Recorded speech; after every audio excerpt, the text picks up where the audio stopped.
Hello, and welcome to the Archives. We're back again, and this time I'm going to be doing the long-awaited, I believe, third part for my How to Play Netrunner. We're going to start off with the Corps and what they do, and then proceed to the runners and what they do and how they play. I don't think I'm going to cover the timing structure of a run in this episode.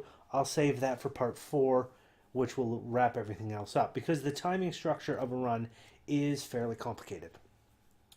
So, we're going to jump right into things, and we'll just make a wonderful little wipe here on the board so that we can see a typical starting game. Now, as the Corp here, as you can see, you have 5 credits to start. You have your positions are set up as so. You have your HQ, which is the server that your hand is in. It is represented usually by your identity card, which is laid on the board. Next, we have the research and development, R&D. That is considered your deck, and it goes next to your HQ, your headquarters. And then, beside that, you have a blank space at the moment, which is your archives, which is your discard pile. Those are the 3 servers that you start with. Those are your central servers. Now, as I said, you start with 5 credits to your name, unless your identity says otherwise. You also start with 5 cards in hand as your starting hand, unless your identity might say otherwise. Now, with the particular way this goes, you have 1 chance to mulligan. If you don't like your starting hand, you can shuffle it back into your deck, shuffle your deck, and give yourself a new starting hand of 5. But whatever you get for your second try at a starting hand, you have to keep regardless. So it's up to you whether you want to mulligan what you think is a bad hand, because I have mulliganed into worse. Now, you start with 5 cards in hand. You start with 5 credits. You have your servers set up, HQ, R&D, and the archives. When your turn as the Corp begins, you have 3 clicks to spend. Now, before you spend any of those clicks, as the Corp, you have to draw a card. It's a mandatory draw. So you have 6 cards in hand before you can spend any clicks. If at any point in time you as the Corp go to draw from R&D, from your deck, and there are no cards in R&D, then you lose the game at that point. That is one of the lose conditions. So that's why you have the mandatory draw, because eventually, the longer the game goes, you're going to run out of cards to draw, unless you have some way of shuffling them back in from archives. Now, you now have 6 cards in hand. What do you do with those cards? Well, it's up to you, really, at that point. Usually, most people tend to start putting down ice, icing up their central servers, creating remotes. Now, the way this all works is that the Corp actions that you have, there are a number of actions that you can do. You can spend a click, one of your 3 clicks that you have a turn. You can spend one of those clicks and draw 1 card from R&D. You can spend one of those clicks to gain a credit. You can spend one of those clicks to install an agenda, an asset, an upgrade, or a piece of ice. You can spend one of those clicks to play an operation. You can spend one of those clicks and 1 credit to advance a card. Now, that could be an agenda, it could be an upgrade, an asset, a piece of ice. There's lots of ways to advance cards. You can spend all 3 of your clicks to purge virus counters. Virus counters are something that the runner has. And you can spend a click and 2 credits to trash 1 resource if the runner is tagged. Those are your Corp actions, at least the base Corp actions. Anything that's printed on any of the cards are, of course, things that can be done as well, possibly for clicks. That's the way the game works. Now, at the beginning, you have things set up. You get your hand. You start laying out ice. You can ice up your HQ. You can ice up your R&D, your archives. You can install assets to create remote servers. Or you can install ice to create a remote server and start building out your operation.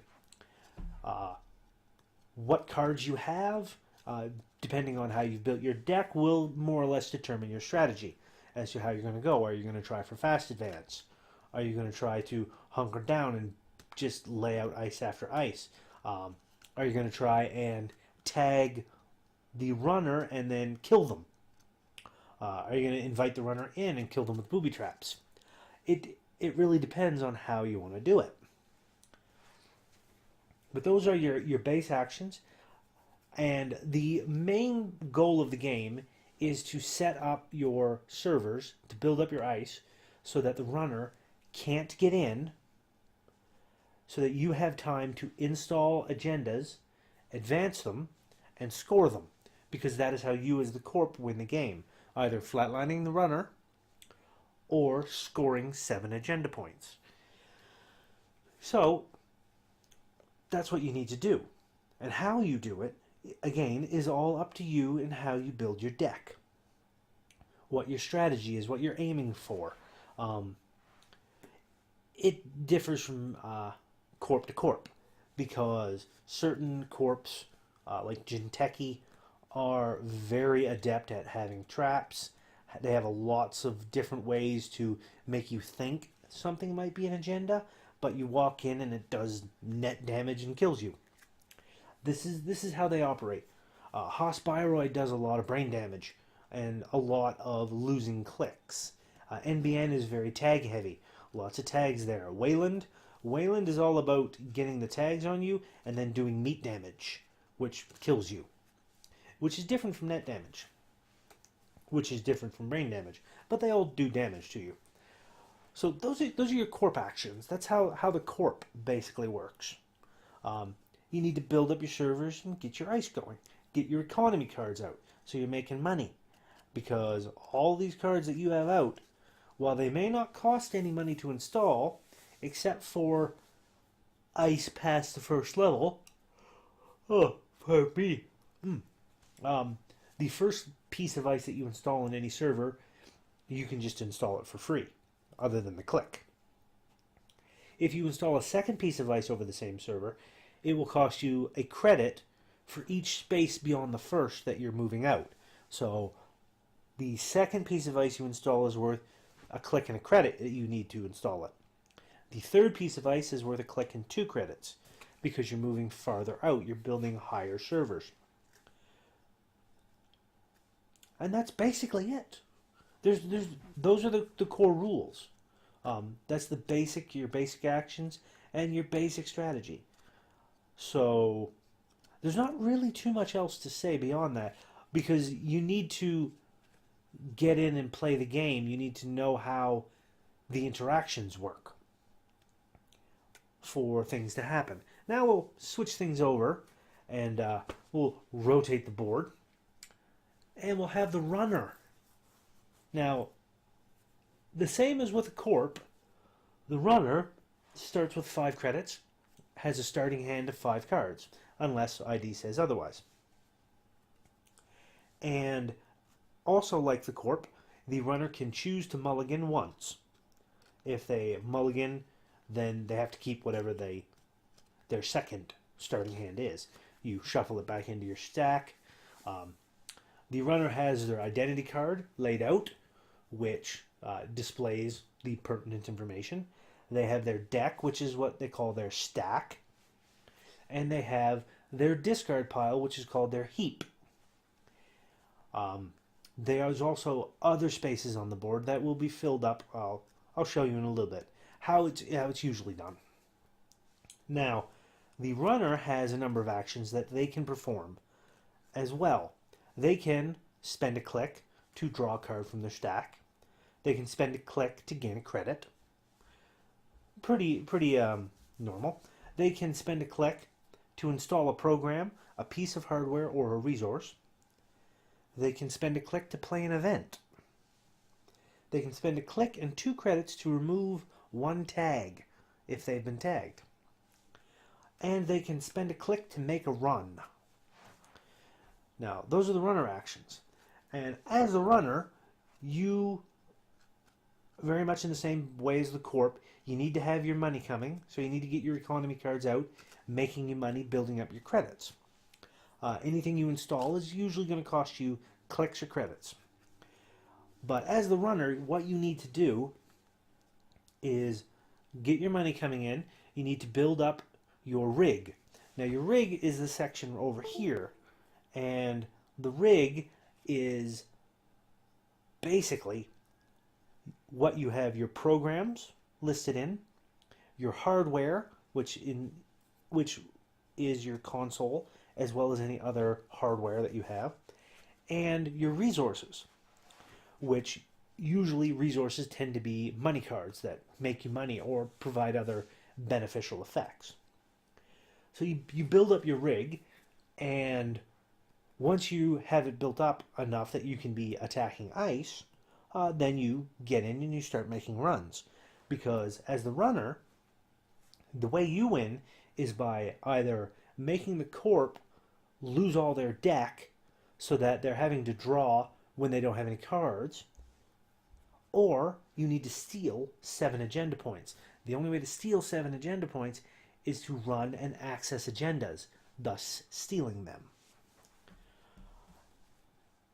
Now, you can, again, depending on your strategy and how you have your runner set up, because each of the different factions, each of the runners tend to be better or worse at running certain ways because of abilities and whatnot.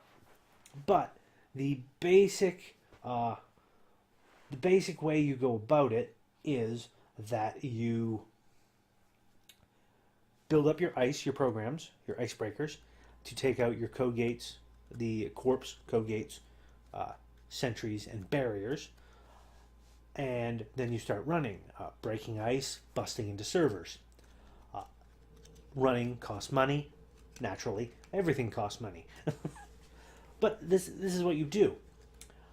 And you get in. Sometimes the Corp may not have ice, may not be able to res ice. Sometimes you can get in and trash their ice, or make them res it and then de-res it, keeping them poor. It's all about that strategy, how you want to play the game. And all of that is usually dictated by not only how you built your deck, but what cards come up and how the game is playing. Which is why you really need to get in and do the game. You need to play the game so that you're familiar with how things work. So that's pretty much it. It's not going to be too long an episode here, but I thought I'd just at least briefly touch and provide a little bit of show and tell here.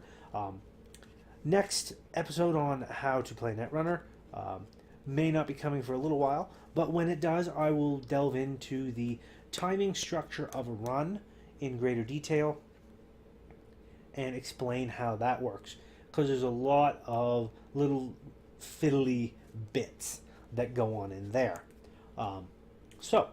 Thank you all so much for watching. As always, if you like what I'm doing, please give that like button a tap. Give that subscribe button a tap as well if you haven't already, so you can be kept apprised of when I do new videos.